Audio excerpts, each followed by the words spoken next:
Okay, you'll notice that we have new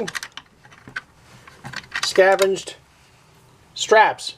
These are the core bracket straps that I scavenged from an old derelict ZW. They go, come on, they go on the inner of the two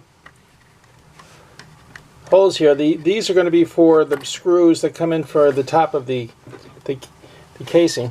So let's put this back on. Let's see, the A side should be this way.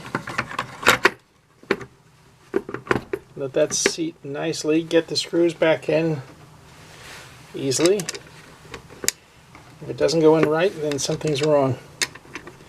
Should be easy to do.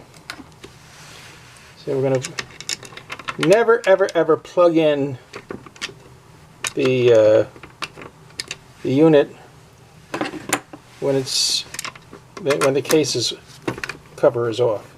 Never. Make a good habit always, for your own safety and the safety of those you love, to keep the electricals separate from your body when there's ever a problem. Yeah, you got those little burn spots here. A soldering gun. This guy is not seated well. He's got to come forward a little bit more. Let's see how that works now.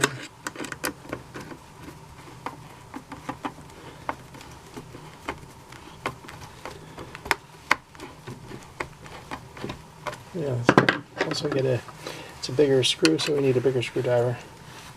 That's good. We don't have to have it super tight at the very start. And we'll tighten them up as we're finished. Alright. That's good. Tighten that up now. Tighten you up. And you're good. Good to go. Alrighty.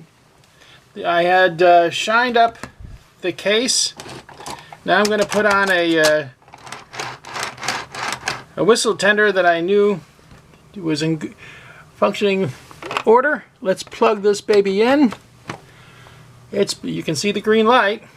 So now we have the clips placed on the A side where the new rectifier disc has put in place. Found a whistle tender that actually works. A lot of these old fellers are persnickety, but this one is a good one. And let's turn up the juice and see what we have.